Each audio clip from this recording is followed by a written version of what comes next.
Hello good evening student. आप सभी का एक बार फिर से विक्ट्री मेंटरशिप प्रोग्राम पर स्वागत है। मेरा नाम सीमा है और आज से हम एक बार फिर से नए टॉपिक की शुरुआत करेंगे।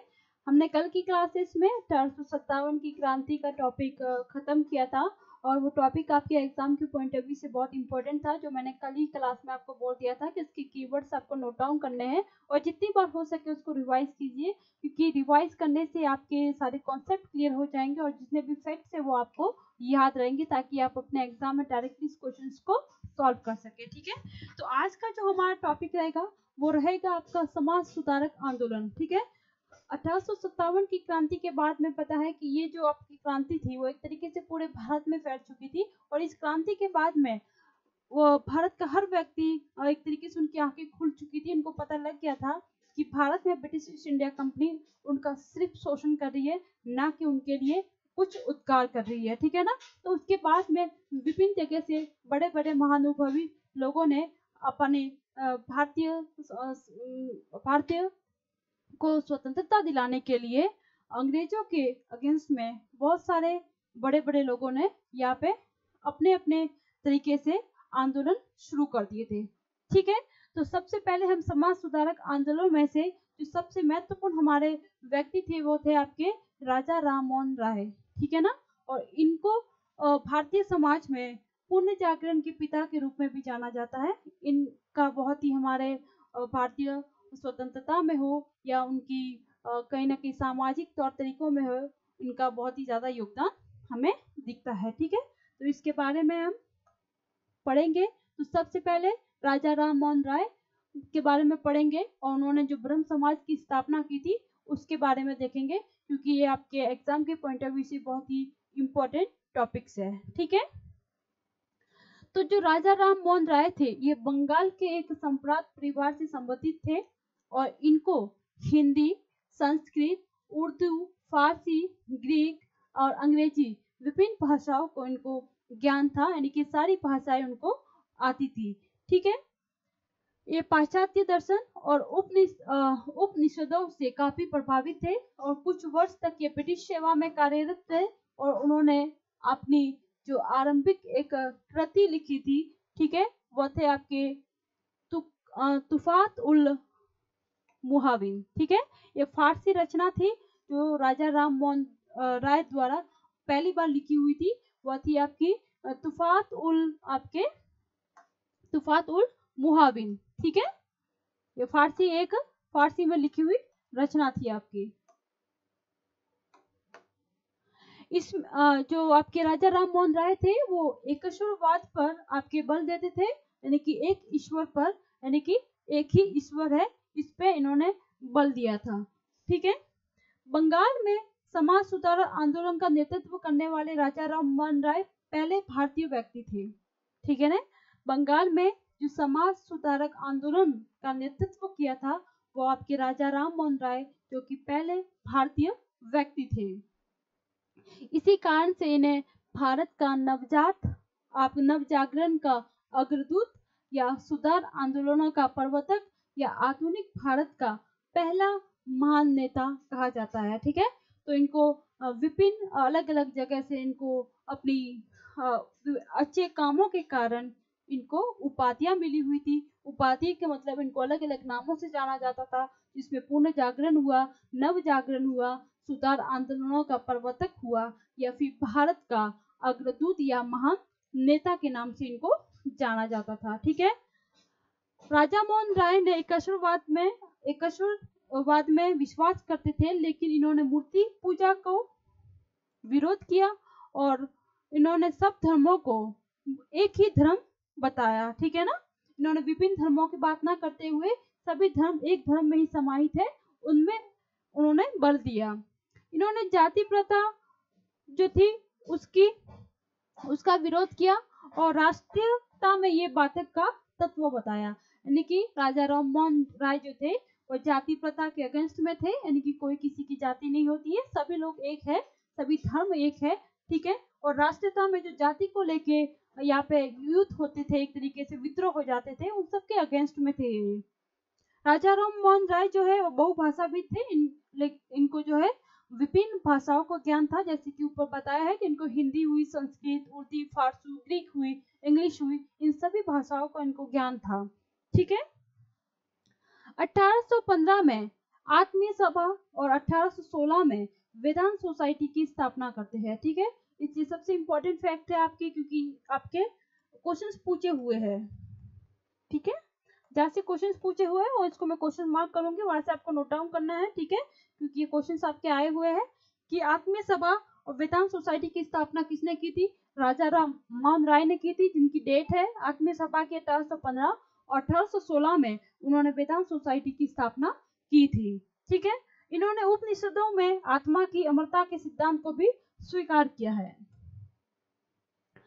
1821 में इन्होंने कलकत्ता यूनिटेरियम कमेटी की स्थापना की और 1820 में प्रिंसेप्ट ऑफ जीसस लिखी थी। ठीक है, तो प्रिंसेस ऑफ जीसस किसने लिखी थी?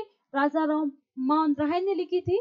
ठीक है, और कलकत्ता में यूनिटेरियम कमेटी की भी स्थापना इन्होंने की थी। ठीक है, 1822 में राजा राम मोहन राय की एक और पुस्तक थी, ठीक है, जो आपके हिंदू उत्तराधिकार नियम पे प्रकाशित हुई थी। 1921 में राजा राम मोहन राय संवाद कौमुदी और आपके प्रज्ञा चांद पत्रिका का इन्होंने आपका प्रचार शुरू किया था, प्रकाशन किया था। तो संवाद कौमुदी जो पत्रिका थी वो किसकी थी? संवाद कौमुदी और प्रज्ञा चांद, तो वह थी आपके राजा राम मोहन राय की। ठीक है,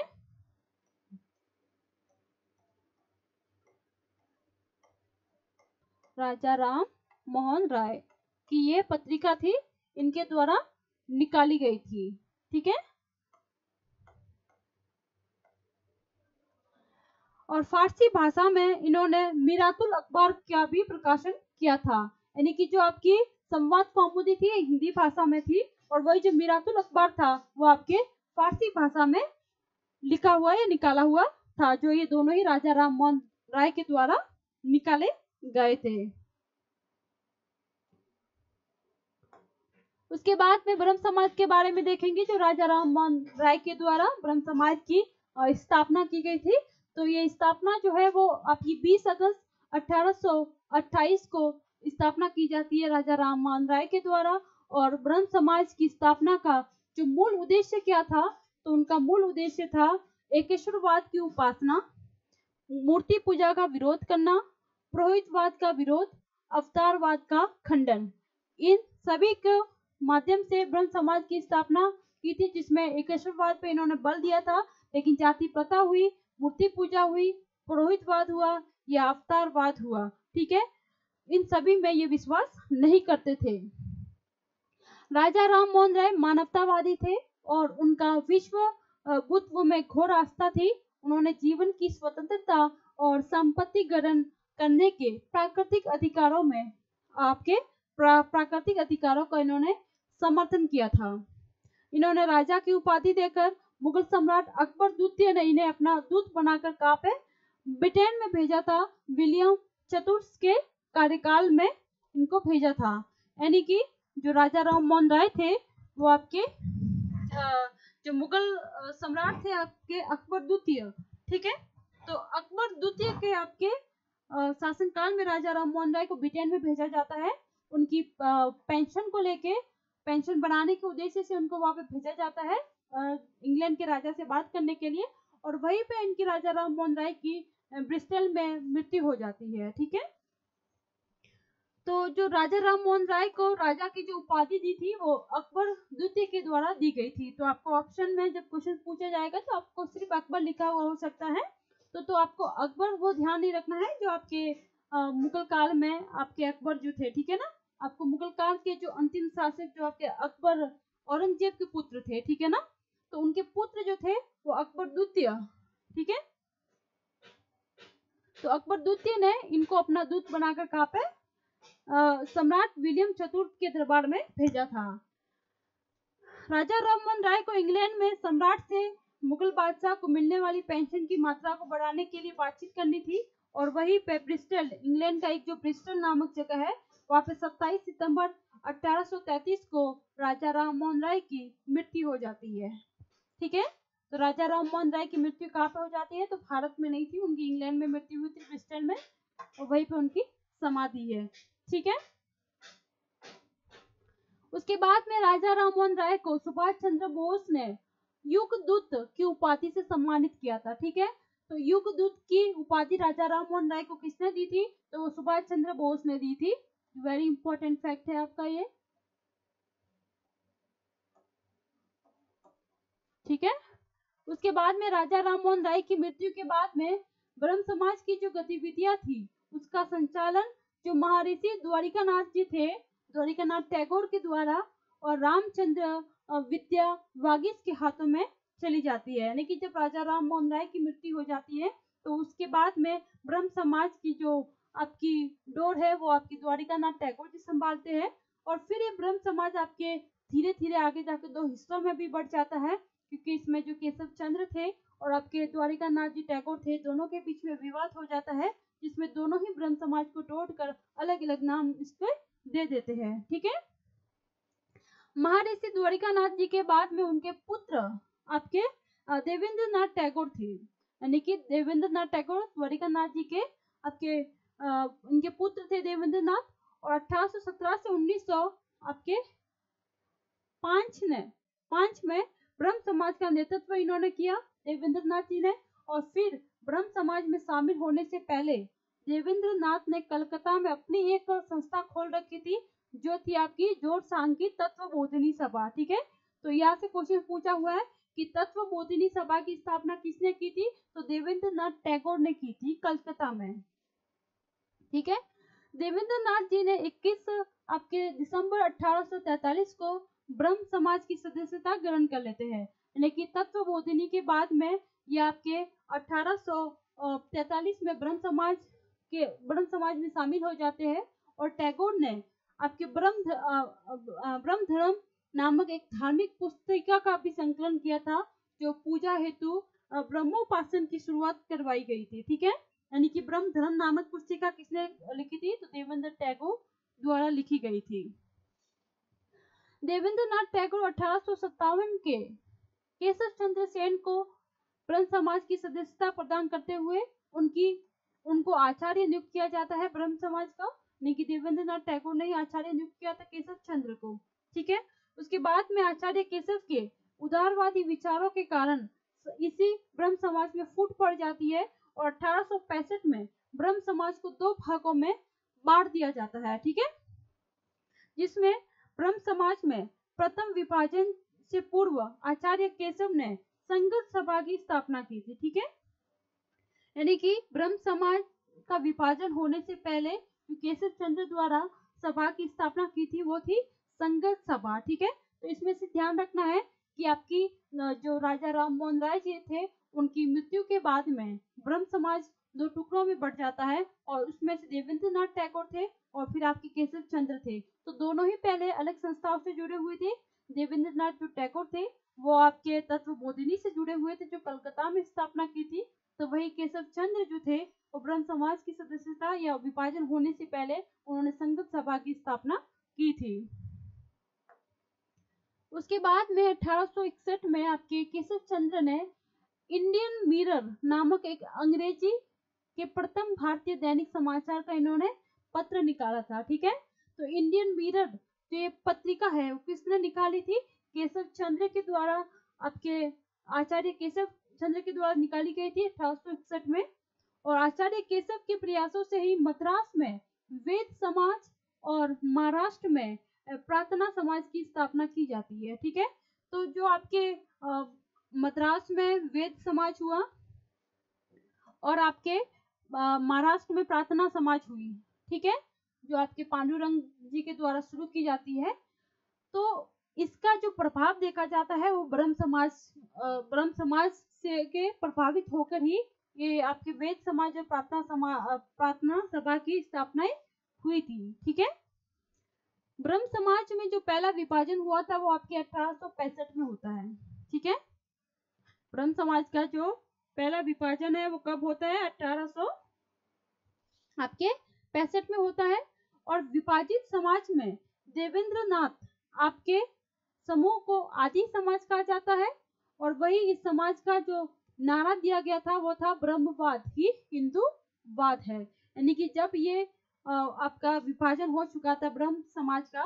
तो इसमें से पहले विभाजन में जो बाबा देवेंद्र नाथ जो अलग समूह में बट गए थे, तो उन्होंने ब्रह्म समाज का जो नाम रखा था वो थे आदि का समाज, ठीक है।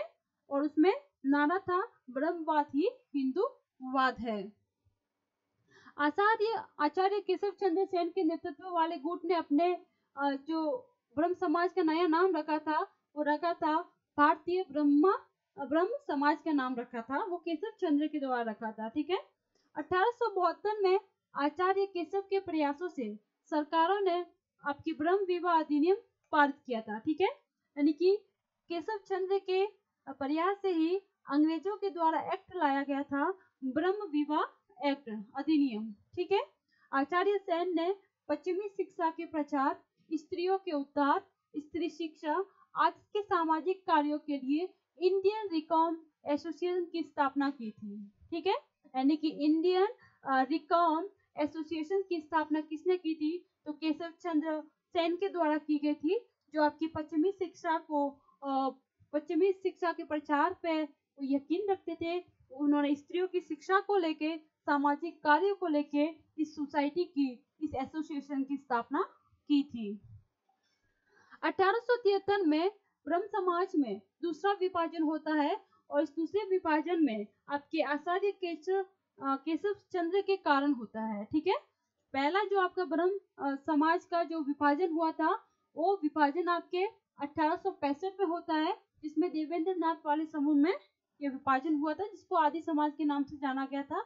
लेकिन जो दूसरा विभाजन होता है वो होता है आपके 1873 में होता है, ठीक है। और वो कारण था केशव चंद्र का। अब केशव चंद्र का कारण क्या था? क्योंकि केशव चंद्र पहले ही आपके स्त्री जो छोटी बाल विवाह के अगेंस्ट में थे, और ब्रह्म जो समाज था उसका उद्देश्य ही यही था कि स्त्री शिक्षा को बढ़ावा देना है, आपकी बाल विवाह को, इसके जाति प्रथा को, इसके सबके अगेंस्ट में थे। केशव चंद्र भी जब इसकी संस्था के आचार्य बने थे और इन्होंने जब खुद आपके भारतीय ब्रह्म समाज की स्थापना की थी, ठीक है, तो उन्होंने महिलाओं को लेकर उद्धार की बात की थी, लेकिन उन्होंने अपनी खुद की बेटी का छोटी उम्र में ही 13 साल की उम्र में ही अपनी बेटी का विवाह करा दिया जाता है बिहार के एक राजा से, ठीक है ना। तो ये आपके ब्रह्म समाज के खिलाफ में था, उनके उद्देश्यों के खिलाफ में था, और यही से सेकेंड फुट जो ब्रह्म समाज की पड़ जाती है वो पड़ जाती है आपके 1873 में केशव चंद्र के कारण, ठीक है। तो ब्रह्म विवाह अधिनियम जो 1872 में लाया गया था उसका उल्लंघन करते हैं आचार्य केशव और अपनी पुत्री का विवाह कुछ बिहार के अल्पवयस्क राजा से, ठीक है, करा दिया जाता है, जिस कारण शिवनाथ शास्त्री, विपिन चंद्रपाल, द्वारिकानाथ गांगुली, आनंद मोहन बोस केशव चंद्र से अलग हो जाते हैं, ठीक है। और 1878 में साधारण ब्रह्म समाज की स्थापना की, जिसका उद्देश्य था जाति प्रथा, मूर्ति पूजा का विरोध करना और नारी मुक्ति का समर्थन करना। यानी कि भारतीय ब्रह्म समाज से जब केशव चंद्र के द्वारा उनके रूल तोड़े गए, जो आपकी ब्रह्म विवाह एक्ट लाया गया था 1872 का, तो उसके बाद में ब्रह्म समाज से अलग होने के बाद में फिर एक नया नाम दिया गया था, साधारण ब्रह्म समाज की स्थापना की जाती है, और जिसका मूल उद्देश्य रखा था जाति प्रथा, मूर्ति पूजा का विरोध करना और नारी मुक्ति या नारी शक्ति का समर्थन करना, ठीक है।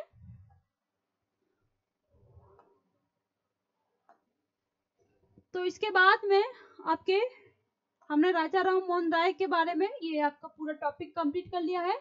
तो आपको राजा राम मोहन राय के बारे में विशेष बात जो ध्यान रखनी है वो रखना है कि राजा राम मोहन राय द्वारा ब्रह्म समाज की स्थापना की जाती है, और इस ब्रह्म समाज की स्थापना किस डेट को की गई थी ये ध्यान रखना है, और राजा राम मोहन राय के विशेष व्यक्तित्व के बारे में ध्यान रखना है कि ये बहुभाषाविद थे, इनको विभिन्न भाषाओं का ज्ञान था। फिर उनको ध्यान रखना है कि उनको राजा की उपाधि जो दी गई थी वो अकबर द्वितीय के द्वारा दी गई थी, जब वो इंग्लैंड में आपके अकबर का पेंशन बनाने के लिए इंग्लैंड के राजा से बात करने गए थे, और वहीं पे इनकी मृत्यु हो जाती है, जहाँ पे उनकी समाधि है ब्रिस्टल में, आज भी बनी हुई है, ठीक है। फिर इन्होंने आत्मीय सभा और वेदांत सोसाइटी की स्थापना की थी, और फिर इनके द्वारा जो आपके अखबार निकाले गए थे, संवाद कौमुदी, प्रज्ञा चांद और मिरातुल अखबार, ठीक है। तो आपके जो ये भी ध्यान रखना है कि संवाद कौमुदी जो था वो फारसी में था, उर्दू में था या हिंदी में था, तो वो हिंदी पत्रिका थी।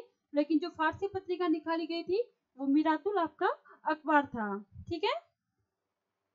उसके बाद में जब ब्रह्म समाज की स्थापना 1828 में होती है, तो आपके राजा राम मोहन राय द्वारा जब की गई थी, तो इसके उद्देश्य रखे हुए थे कि एक ईश्वर में विश्वास रखना है, मूर्ति पूजा का विखंडन किया, पुरोहितवाद का उन्होंने विखंडन किया। ठीक है। महिला शिक्षा को लेके, महिलाओं का उद्धार को लेके उन्होंने बात की। और फिर आपके राजा राम मोहन राय के बाद में जब इनकी मृत्यु हो जाती है, तो मृत्यु के बाद में आपके द्वारिका नाथ जी टैगोर जो थे वो इसकी आपकी डोर संभालते हैं। और उसके बाद में आपके जो द्वारिका नाथ जी के टैगोर के पुत्र थे देवेंद्र नाथ टैगोर। ठीक है। तो देवेंद्र नाथ टैगोर अपने तत्वबोधिनी सभा के बाद में ब्रह्म समाज की सदस्यता ग्रहण करते हैं। और फिर केशव चंद्र जो उसको आचार्य बनाया जाता है ब्रह्म समाज का। लेकिन बाद में दोनों के बीच में कुछ बातों को लेकर मतभेद होता है। ठीक है। और मतभेद के बाद दोनों ही अलग अलग अपने ब्रह्म समाज का नाम रख लेते हैं। एक जो नाम है वो आदि समाज, तो एक आपके भारतीय ब्रह्म समाज का नाम रखते हैं।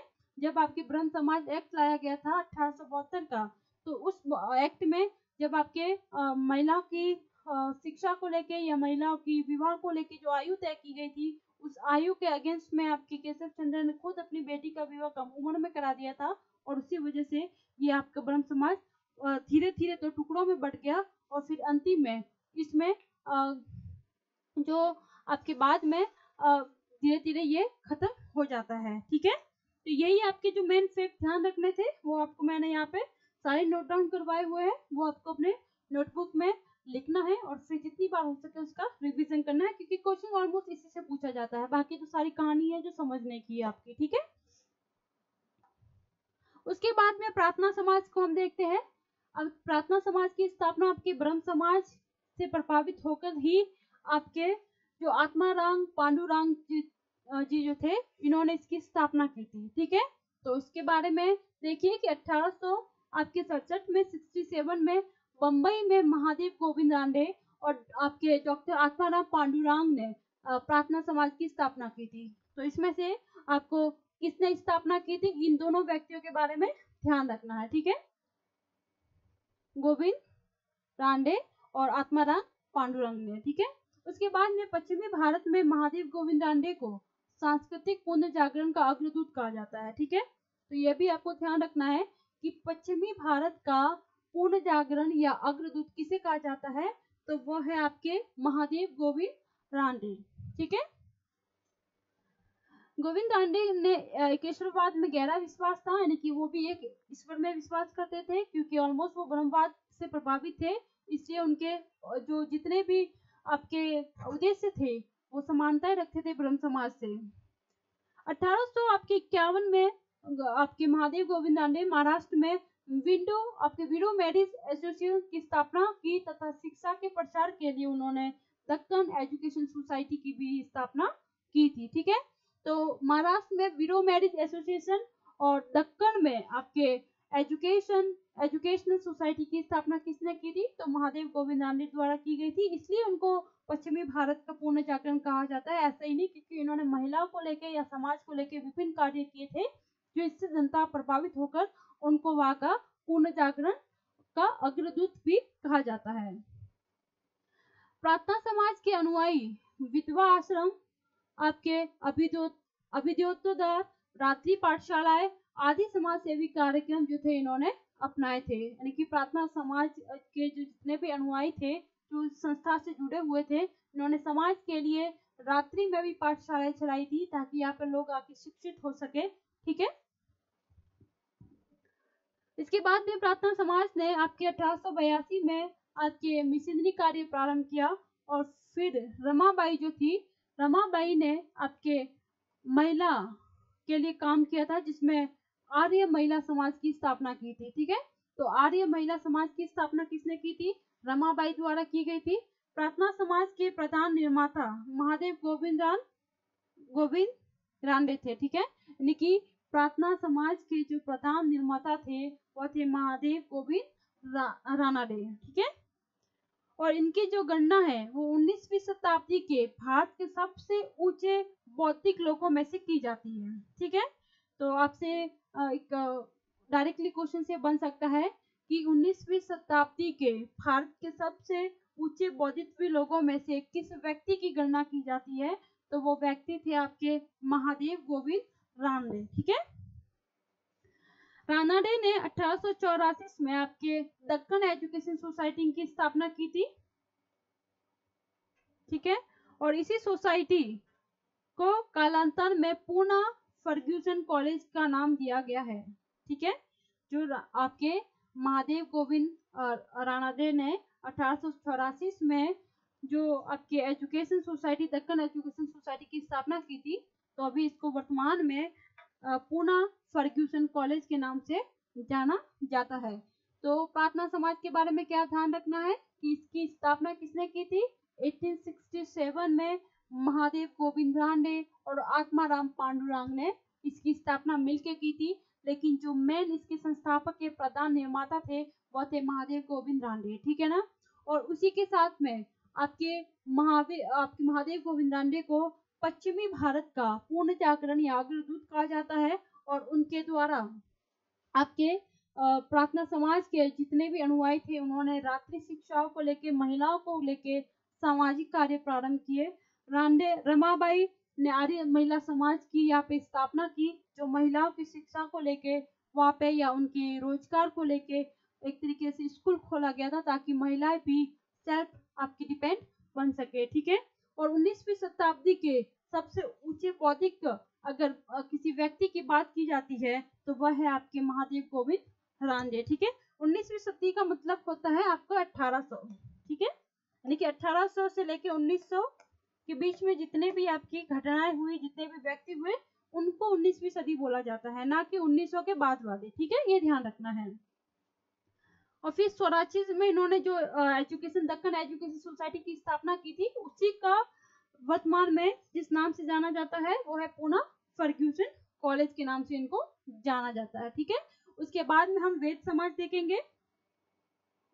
तो वेद समाज में आपको ध्यान रखना है कि ये भी आपकी ब्रह्म समाज से प्रभावित था, और ब्रह्म समाज में प्रभावित होने के बाद में ये जो आपकी मद्रास में इसकी स्थापना होती है। ठीक है, तो इसके जो नेतृत्व करता थे, जिन्होंने इसकी शुरुआत की थी, वो थे आपके बरालू नायडू। ठीक है, बरालू नायडू ने मद्रास में वेद समाज की स्थापना की थी। कब की थी? 1864 में इसकी स्थापना करते हैं, और ये भी आपकी समानताएं रखते हैं। वो ब्रह्म समाज से थी, जाति प्रथा के अगेंस्ट में थे, महिलाओं की शिक्षा को लेके बात की, महिलाओं के विवाह के लेके पूर्ण विवाह हुई, सती प्रथा हुई, एकेश्वरवाद हुआ, इन सब में वो बिलीव रखते थे। ठीक है, तो विधवा पूर्ण विवाह हुआ या महिला की शिक्षा को बढ़ावा देना था। समाज में जो जाति भेदभाव थे उसको समाप्त करना इनका लक्ष्य था।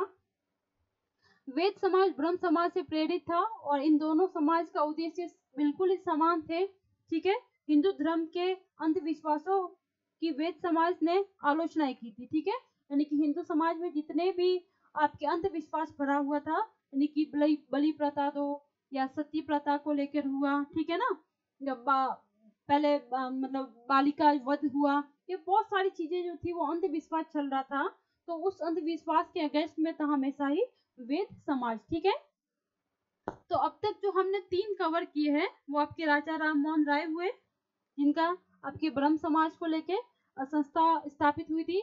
फिर हमने प्रार्थना समाज देखा, और फिर हमने वेद समाज देखा। तो ये तीनों की तीनों समानताएं क्या रखते थे? समानताएं, उनके लक्ष्य तो एक ही निर्धारित थे, वह थे कि एक ईश्वरवाद में विश्वास करना, यानी कि एक ईश्वर में विश्वास करना, सभी लोग एक है, जाति कोई किसी की नहीं होती है, सब लोग एक जैसे है। तो जाति के अगेंस्ट में थे, जाति का इन्होंने विरोध किया था। अंधविश्वास, जो हिंदू धर्म में अंधविश्वास फैले हुए थे, उनमें उन्होंने विरोध किया। महिलाओं की शिक्षा को लेके बात किया, लेकिन उन्होंने आपके महिलाओं के विवाह को लेके, यानी कि जो बाल विवाह होते थे उनका इन्होंने विरोध किया। मूर्ति पूजा का विरोध किया, जाति प्रथा का विरोध किया, तो आपके पुरोहितवाद का विरोध किया। ठीक है, तो ये कुछ इनके अगेंस्ट में और कुछ उनके जो आपके फेवर में जो भी आपके पॉइंट थे वो आपको ध्यान में रखना है। जब भी आप अपने नोट्स बनाए, उसमें जैसे आपने एक संस्था का नाम लिखा, सपोज दैट आपने वेद समाज लिखा, ठीक है, तो वेद समाज के बाद में आपको यहाँ पे क्या लिखना है किसकी स्थापना कब हुई थी? 1864 में हुई थी। और किसने की थी? ठीक है, तो जैसे कि बरालू नायडू ने, ठीक है, बरालू नायडू ने आपने इसकी स्थापना की थी। तो इतना आपका एक लाइन में कवर हो गया, ठीक है। ज्यादा कॉपी को नहीं भरना है, क्योंकि ये फिर आपके रिवीजन के लिए आपको मुसीबत में डालेगा, ठीक है। तो ये एक लाइन में हो गया आपका, और उसके बाद में आप ऐसे लाइन खींचिए और फिर इसमें कुछ आपके सकारात्मक वर्ड लिखिए और कुछ नकारात्मक वर्ड लिखिए, ठीक है। ये सकारात्मक हो जाएगा जो आपके पॉजिटिव वर्ड होगा, और एक आपका नकारात्मक नेगेटिव वर्ड लिखना है,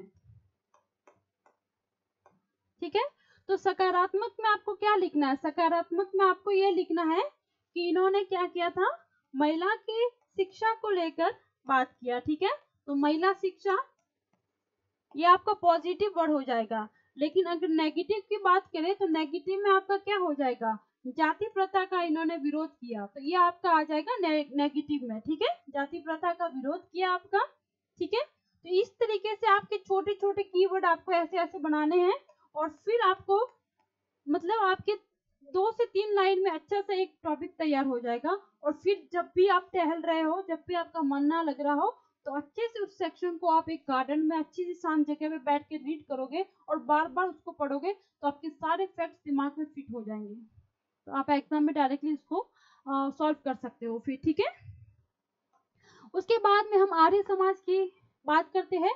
आर्य समाज की जो आपकी स्थापना है वो 1875 में बंबई में की गई थी, और किसके द्वारा?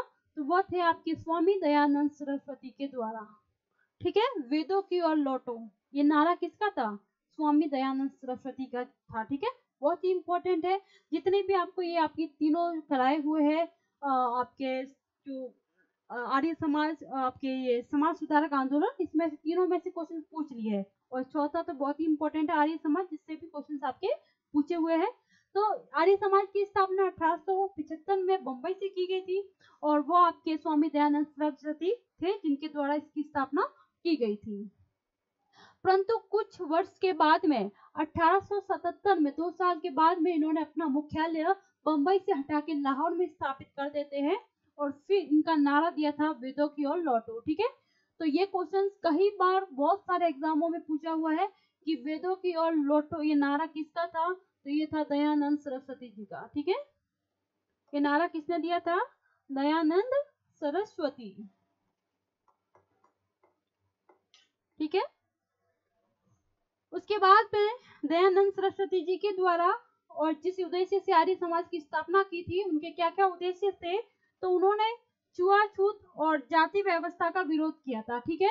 यानी कि जाति व्यवस्था के ये भी अगेंस्ट में थे। फिर भारतीय समाज को धर्म परिवर्तन से बचाने के लिए उन्होंने शुद्धि आंदोलन चलाया था। वेरी वेरी इंपॉर्टेंट, ठीक है, क्योंकि ये बहुत बार एग्जाम में पूछा हुआ है कि शुद्धि आंदोलन जो है वो किसने चलाया था? दयानंद सरस्वती जी ने चलाया था, या आर्य समाज ने चलाया था, ठीक है। और किस लिए चलाया था? जो आपके भारतीय लोगों को हिंदू धर्म से लेके उनको जब ईसाई धर्म में परिवर्तन कराया जा रहा था, तो उसी के लिए यहाँ पे आपके शुद्धि आंदोलन चलाया जा रहा था, ठीक है, जिसके द्वारा ईसाई बनने हिंदुओं को वापस हिंदू संस्कृति में लाना था। इस धर्म का लक्ष्य था, शुद्धि आंदोलन का लक्ष्य रखा गया था, ठीक है। दयानंद सरस्वती को भारत का मार्टिन लूथर कहा जाता है, ठीक है। इसको भी वेरी नोट आपको इम्पोर्टेंट है, वेरी वेरी इंपॉर्टेंट है कि भारत का मार्टिन लूथर किसको कहा गया है? वो है आपके दयानंद सरस्वती जी को, ठीक है।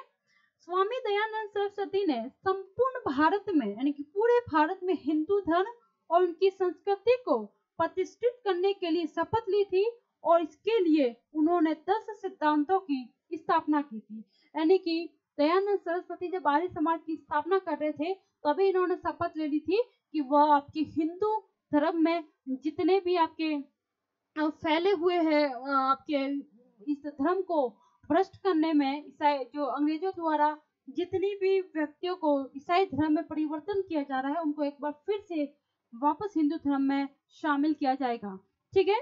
तो उसके लिए इन्होंने शपथ ली थी, और इसी शपथ के माध्यम से 10 सिद्धांतों की इन्होंने स्थापना यहाँ पे की थी। दयानंद सरस्वती जी के अनुसार सत्य केवल वेदों में निहित है, ठीक है। इन्होंने कहा था कि सत्य केवल वेदों में निहित है और इस कारण से वेदों का अध्ययन करना परम आवश्यक है। ठीक है, सत्य सिर्फ वेदों में दिखता है, इसलिए अगर आप वेदों का अध्ययन करोगे तो आपको सत्य का मार्ग आसानी से मिलेगा और आप सत्य की राह पे चलेंगे। इन्होंने मूर्ति पूजा, ईश्वर के अवतारवाद का विरोध किया और विशिष्ट परिस्थितियों में विधवा विवाह को उन्होंने स्वीकृति दी। ठीक है, यानी कि मूर्ति पूजा का अगेंस्ट में थे और जो अवतारवाद में विश्वास करते थे, ठीक है, जो आपके विभिन्न यहाँ पे अंधविश्वास हिंदू धर्म में फैले हुए थे, तो उनका उन्होंने एक तरीके से उनके अगेंस्ट में थे, लेकिन विधवा पूर्ण विवाह का उन्होंने उनके पक्ष में थे। उनके द्वारा कहना था कि विधवा विवाह जब इनका पति मर जाए तो उसके बाद में दोबारा लड़की अगर कम उम्र में उसका देहांत हो गया है पति का, तो वो विवाह दोबारा कर सकती है। ठीक है, उसके बाद में बहु विवाह और एवं अल्प आयु में विवाह का विरोध किया, यानी कि बहु विवाह यानी कि एक ही पत्नी जिसके दो पति। ठीक है, तो इन्होंने बहु विवाह का आपके और अल्प आयु में यानी कि कम उम्र में ही विवाह करना इनका इनके समाज या इनके आंदोलन के पक्ष में नहीं था, इनके विरोध में था। ठीक है, इन्होंने हिंदी संस्कृत भाषा को प्रचार का माध्यम बनाया और ये पहले व्यक्ति थे जिन्होंने स्वराज शब्द का प्रयोग किया था। This is very very important. ठीक है, ये आपको जो स्वराज शब्द का सबसे पहले प्रयोग किया था शब्द को, वो आपके पहले ही हो चुका था 1875 में, जब दयानंद सरस्वती जी के द्वारा आर्य समाज की स्थापना की गई थी। ठीक है, कि भारत में आपके जो ईसाई धर्म में परिवर्तित किया जा रहा है हिंदुओं को, तो उनको एक आपके वापस हिंदू धर्म में लाया जाए और उनको स्वराज के माध्यम से, यानी कि यहाँ पे भारत के लोगों का भारतीय लोगों का है और शासन भी भारत के लोगों का होना चाहिए और यहाँ से अंग्रेजों को एक तरीके से हटा देना चाहिए। ठीक है, तो स्वराज शब्द जो सबसे पहले प्रयोग किया था वो आपके किया था दयानंद सरस्वती के द्वारा, क्योंकि आपको जो मॉडर्न हिस्ट्री में आप बाद में एंड में जब पढ़ेंगे तो आपके स्वराज शब्द के जो 1829 में भी इसका स्वराज आपके शब्द का जो जवाहरलाल नेहरू के द्वारा भी प्रयोग में लाया गया था, यानी स्वराज की मांगे की गई थी कि अब हमें स्वराज चाहिए, अपना राज्य चाहिए, अपना भारत चाहिए, अपने लोग चाहिए। ठीक है, तो उस टाइम पे इस शब्द का प्रयोग हुआ था, लेकिन ऐसा नहीं है प्रथम बार किसने किया था ये आपको सबसे पहले ध्यान में रखना है। ठीक है, स्वामी दयानंद सरस्वती ही पहले व्यक्ति थे जिन्होंने विदेशी वस्तुओं का बहिष्कार किया और स्वदेशी वस्तुओं का प्रयोग करने के लिए उन्होंने वकालत की। आपको पता है कि जब आपके असहयोग आंदोलन छेड़े गए थे महात्मा गांधी जी के द्वारा, ठीक है, सविनय अवज्ञा आंदोलन हुआ, तो उन्होंने भी आपके स्वदेशी वस्तुओं पे बल दिया था और विदेशी वस्तुओं को इन्होंने निराकार किया था। ठीक है, तो इन्होंने भी विदेशी वस्तुओं का बहिष्कार किया और स्वदेशी वस्तुओं का प्रयोग किया, लेकिन पहले व्यक्ति जो थे इसका बहिष्कार करने वाले, उनका विदेशी वस्तुओं और स्वदेशी वस्तुओं का प्रयोग करने वाले में ये शब्द किसका था पहला, वो थे आपके दयानंद सरस्वती। और दयानंद सरस्वती ने हिंदी को राष्ट्रभाषा के रूप में स्वीकार किया। ठीक है, यानी कि भारत की भाषा सिर्फ हिंदी है और हिंदी को ही स्वीकार किया जाए, ये आपके दयानंद सरस्वती जी ने अपने आंदोलन के द्वारा कहा था। 1882 में इन्होंने गौ रक्षा समिति बनाई थी। ठीक है, यानी कि गायों की रक्षा करने के लिए एक कमेटी बनाई थी दयानंद सरस्वती जी ने। और अजमेर में 10 अक्टूबर 1883 को दयानंद जी की क्या हो जाती है, फिर मृत्यु हो जाती है। ठीक है, यानी कि आपके 10 अक्टूबर के बाद में 1883 के बाद में जब दयानंद जी की मृत्यु हो जाती है, तो उसके बाद में आर्य समाज जो है वह आपके विभिन्न व्यक्तियों के इनकी संस्था की डोर संभालते हैं और फिर उनके जो भी उद्देश्य थे उनको लेके चलते हैं। ठीक है, उसमें से श्री एनी बेसेंट जो थी, उन्होंने आर्य समाज के बारे में अपना कुछ कथन कहा था और उनका कथन ये था कि स्वामी दयानंद ऐसे पहले व्यक्ति थे जिन्होंने कहा था कि भारतवासियों के लिए है। ठीक है, तो ये आपको इम्पोर्टेंट कोट से ध्यान रखना है कि ये कोट किसका था, कि भारत जो है वो भारतवासियों के लिए है, तो ये स्वामी दयानंद सरस्वती का कोर्स था और ये एनी बेसेंट जी के द्वारा दयानंद सरस्वती जी के बारे में कुछ अपने वर्ड्स थे। ठीक है, आर्य समाज जो है वो सबसे अधिक सफल रहा था, वो आपके पंजाब में रहा था। ठीक है, यानी कि सबसे ज्यादा इन्होंने इनको जो अपने उद्देश्यों की पूर्ति के लिए अधिक सफलता जो प्राप्त हुई थी वो आपके पंजाब में हुई थी। ठीक है। उसके बाद में स्वामी दयानंद जी के द्वारा जो महत्वपूर्ण रचनाएं लिखी हुई थी वो ध्यान रखना है, क्योंकि आपके एग्जाम में पूछी जाती है कि ये रचनाएं किन व्यक्ति के द्वारा लिखी गई थी, या दयानंद सरस्वती जी की कौन कौन सी रचनाएं थी, कौन सी पत्रिकाएं थी। इस तरीके से आपके क्वेश्चन जो है वो आपके एग्जाम में पूछे जाते हैं। ठीक है। तो जो सत्यार्थ प्रकाश है यह दयानंद सरस्वती की जी की रचना थी, 1874 में संस्कृत भाषा में लिखी हुई थी। फिर पाखंड और खंडन 1866 में लिखा था इनके द्वारा, और वेद भाष्य भूमिका जो 1876 में, और ऋग्वेद भाष्य 1877 में लिखा गया। ठीक है। उसके बाद में अद्वैत मत का खंडन किया गया 1873 में। पंच महायज्ञ विधि 1875 में लिखी गई, और फिर वल्लभाचार्य मत खंडन जो है वो 1875 में इनके द्वारा लिखी गई। ये सारी क्या थी, इनकी रचनाएं थी। ठीक है।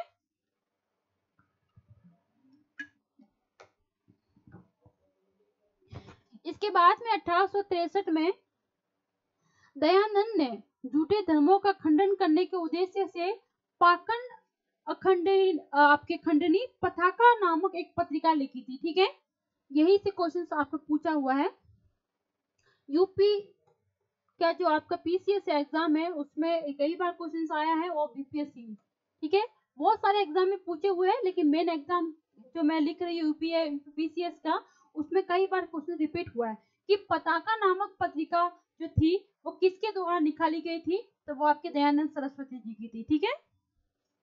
वैलेंटाइन सिरोल ने अपनी पुस्तक में इन्हें भारतीय शांति का जनक कहा है। ठीक है। यानी कि भारतीय शांति का जनक किसे कहा गया है, तो वो दयानंद सरस्वती थे। राजा राम मोहन राय जी को ऐड मत करना, क्योंकि कुछ समानताएं उनके साथ में मिल रही है, तो बच्चे बहुत सारे स्टूडेंट कंफ्यूज हो जाते हैं एग्जाम के टाइमिंग में। इसलिए अपने कॉन्सेप्ट को पहले से क्लियर करके चले कि अशांति का जो जनक यानी कि भारतीय शांति का जो जनक कहा गया है वो आपके दयानंद सरस्वती थे। ठीक है। आर्य समाज के बाद में आर्य समाज जो है वो बाद में दो गुटों में बढ़ गया, और एक गुट पाश्चात्य शिक्षा के आपके विरोध था, तो दूसरा पाश्चात्य शिक्षा के पक्ष में था। ठीक है। तो इस तरीके से जब आपकी दयानंद सरस्वती की मृत्यु हो जाती है, और मृत्यु के बाद में ये भी एक बार फिर आपके ब्रह्म समाज की तरह दो गुट में बढ़ जाता है, और दो गुट में बढ़ने के बाद में एक आपके पाश्चात्य शिक्षा के फेवर में रहते हैं, तो एक पाश्चात्य शिक्षा के अगेंस्ट में। ठीक है। पाश्चात्य शिक्षा के विरोधियों में स्वामी श्रद्धानंद और आपके लेखाराम थे। ठीक है। इन व्यक्तियों का नाम ध्यान रखना है कि पाश्चात्य शिक्षा के जो विरोधी में जो नेता थे वो थे आपके स्वामी दयानंद और लेखाराम। ठीक है। और इसके जो समर्थक में थे वो थे आपके हंसराज और आपके लाला लाजपत राय। ठीक है। यानी लाला लाजपत राय खुद एक विदेश से पढ़े हुए व्यक्ति है। ठीक है। तो इन्होंने हमेशा पाश्चात्य शिक्षा का समर्थन किया है, उसके अगेंस्ट में बातें नहीं की है। और दयानंद एंग्लो वैदिक कॉलेज की स्थापना की गई थी आपके 1889 में। ठीक है। तो दयानंद एंग्लो वैदिक कॉलेज की स्थापना कब की गई थी, 1889 में की गई थी। और राजनीतिक क्षेत्रों में आर्य समाजियों का मानना था कि बुरे से भी बुरा देसी राज्य अच्छे से भी अच्छी विदेशी राज्य से अच्छा है। यानी कि राजनीतिक क्षेत्र में जो आर्य समाजवादी जो लोग थे उनका यह मानना था कि अगर बुरे से बुरा भी देसी राज्य अच्छे से अच्छे विदेशी राज्य से अच्छा है। यानी कि उनका कहना था कि अगर हमारा भारत में जो भी राज्य है जो भी लोग हैं, अगर वो जितने भी बुरे हैं फिर भी वो अपने हैं, लेकिन विदेशी राज्य जितना भी अच्छा है फिर भी वो हमारे लिए बुरा है। क्यों? क्योंकि उन्होंने हमेशा भारत के लोगों का शोषण किया है, उन्होंने अपने उद्देश्यों के लिए भारत के लोगों का इस्तेमाल किया है। इसलिए भारत का प्रत्येक व्यक्ति लगभग प्रत्येक व्यक्ति उनसे घृणा करता था। ठीक है। कुछ पढ़े लिखे महान अनुभवी थे, वो घृणा भी करते थे, तो कई उनकी बातों को मानते भी थे जो उनको अच्छी लगी थी, क्योंकि कई अंग्रेजों ने यहाँ पे अच्छे काम भी किए हैं तो बुरे तो बहुत किए हैं। ठीक है। तो इस तरीके से आपका ये टॉपिक जो एंड होता है आर्य समाज का भी। तो हमने 4 टॉपिक आज आपके इस क्लास में डिस्कस किए। 4 टॉपिक में आपका राजा राम मोहन राय जी का हुआ, और जिसमें ब्रह्म समाज के बारे में देखा। फिर हमने आपके प्रार्थना समाज हुई, वेद समाज हुआ, और आर्य समाज हुई। आपने चारों टॉपिक में एक तो समानता देखी होगी कि उसमें एक जो उनका लक्ष्य था इस आंदोलन को चलाने का, वो लक्ष्य क्या था? लक्ष्य था इनका एकेश्वरवाद में इनका विश्वास था, ठीक है, यानी कि एक ही ईश्वर है। लेकिन आर्य समाज ने सबसे ज्यादा वेद पे फोकस किया, यानी कि वेद ही सच्चा है, वेद सत्य को जानना है तो वेदों को पढ़ो, वेदों की ओर लौटो, इनका नारा भी था, ठीक है। दूसरी चीज है कि इन्होंने मूर्ति पूजा हुआ, पाखंड हुआ, या फिर जो यहाँ पे अंधविश्वास भारतीयों में फैला था उन सबका विरोध किया। लेकिन इन्होंने महिला की शिक्षा को लेकर, महिला दोबारा विवाह कर सके, पुनः विवाह को लेके, इन्होंने महिला सशक्तिकरण को लेके एक तरीके से यहाँ पे क्या किया था, सपोर्ट किया था, ठीक है। तो आपको जब इसके शॉर्ट नोट्स बनाओ तो आप अपने नोट्स में एक राउंडेड तरीके से भी ये बना सकते हो कि तीनों व्यक्तियों के, जैसे कि यहाँ पे आपने वेद समाज लिख दिया है ना, यहाँ पे आपने प्रार्थना समाज लिख दिया, और फिर आपने आर्य समाज लिख दिया, और फिर आपने क्या लिख दिया, यहाँ पे ब्रह्म समाज लिखा, ठीक है। तो आप इस तरीके से भी बना के अपने इनके व्यक्तियों के नाम आ जाएंगे और कब किया था, ऐसे आपके लिखने के बाद में फिर आप यहाँ पे सकारात्मक और नकारात्मक, ठीक है, आप पॉजिटिव और नेगेटिव वर्ड्स लिख के आपका हाफ पेज में ये टॉपिक कवर हो सकता है, ठीक है। मैं नोट्स बनाने का सिर्फ तरीका बता रही हूँ, क्योंकि ये आपके पीटी के पॉइंट ऑफ व्यू से अगर आपको पढ़ना है तो आपको यही, ऐसा नहीं है कि जैसे मैंने पीडीएफ में बताया आपको कॉपी भरना है। मैं भी ऐसे आपको नोट्स बना के समझा सकती थी, लेकिन आपको वो समझ में नहीं आएगा, क्योंकि आप पहली बार जब क्लास को देखते हैं ना तो आपको चीजें कुछ ऐसी चाहिए जो समझने लायक भी बोर्ड पे हो, ठीक है। लिखाने के लिए तो मैं सिर्फ आपको ये 10 मिनट में कवर करा सकती हूँ, लेकिन उससे कुछ नहीं होगा, क्योंकि इसके लिए तो बहुत सारी मार्केट में बुक्स है जो आप फैक्ट देख के याद कर सकते हो। लेकिन जब तक आपके दिमाग में वो एक हिस्ट्रिकल बैकग्राउंड नहीं बनेगा, जब तक वो स्टोरी आपके दिमाग में नहीं बनेगी, आपको वो फीलिंग नहीं आएगा पढ़ने में कि घटना कैसे हुई थी, आखिर में क्यों शुरू किया गया था। तो हमने जैसे स्टार्टिंग से आपके यूरोपियन कंपनी से लेके हम आपके भारतीय जो सामाजिक सुधार आंदोलन थे यहाँ तक टॉपिक पे आ गए हैं। इस टॉपिक में आपकी आज तक 7 क्लासेस में हमने ये कवर अप कराया, और इस क्लास को लेने के बाद में आप एक चीज एनालिसिस कीजिएगा कि सब कुछ हुआ तो हुआ कैसे, क्या कारण रहा इसका। आप अंतिम में आप यही सोचेंगे कि ईस्ट इंडिया कंपनी अपने लक्ष्यों को किस तरीके से अपनी रणनीति के माध्यम से मजबूत होती जाती है, और आज ये कारण आ जाता है कि वो लंबे समय तक अगर शासन कर रही है तो उसने किस तरीके से भारतीय लोगों का ही शोषण करके, भारतीय लोगों से ही काम करवा के अपने देश को इन्होंने एक तरीके से विकसित किया, ठीक है ना। अब इसके बाद में जो हमारी क्लास रहेगी वो क्लास रहेगी इसी से संबंधित, क्योंकि अभी ये 4 ही लोग नहीं थे, ये 4 ही आंदोलन नहीं हुए थे जो आपके भारतीय समाज को इन्होंने अच्छे कामों के लिए इन्होंने शुरू किया था। इसके बाद में बहुत सारे ऐसे समाज सुधारक आंदोलन हुए हैं जिन्होंने भारतीय स्वतंत्रता के लिए या भारतीय समाज की मानसिकता को बदलने के लिए भारत में शुरू किए थे, ठीक है। नेक्स्ट क्लास में हमारे जितने भी टॉपिक आपके समाज सुधारक के बचे हुए हैं, और फिर उसके बाद में मुस्लिम सुधार आंदोलन भी हुए थे, ठीक है, यानी कि मुस्लिम व्यक्तियों के द्वारा क्या क्या यहाँ पे भारत में अच्छे काम किए गए थे, उनके बारे में हम कल की क्लासेस में आपके टॉपिक को कवर करेंगे, ठीक है। तो आज जो मैंने आपकी 4 सेक्शन कंप्लीट कराया है उसमें से अच्छे से आपको नोट्स बनाना है, कीवर्ड्स लिखिए, जैसे मैंने फॉर्मेट बताया है इसी फॉर्मेट में आपको लिख के अपने डायरी में लिख देना है, और फिर इसको बार बार रिवाइज करना है ताकि आपको चीजें क्लियर होती जाए, ठीक है। तो आज की क्लासेस को हम यहीं पे समाप्त करेंगे। विक्ट्री मेंटरशिप आपके प्लेटफॉर्म को जितना हो सके सब्सक्राइब करवाइए, इस चैनल को लोगों तक पहुंचाइए ताकि हर स्टूडेंट इस चैनल के माध्यम से अपनी परीक्षा की अच्छे से तैयारी कर सके और अपनी सफलता को हासिल कर सके। तो आप सभी अपना ध्यान रखिए। All the best and thank you so much. Have a good day.